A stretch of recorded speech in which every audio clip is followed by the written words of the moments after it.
stitch is one of the most basic stitches in crochet and is often used as a foundation for other stitches.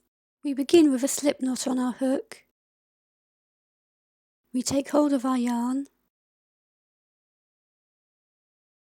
We bring our yarn over the hook and we pull that yarn through the loop on the hook.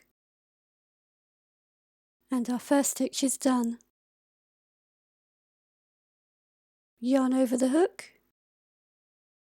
and pull it through the loop. Yarn over and pull it through.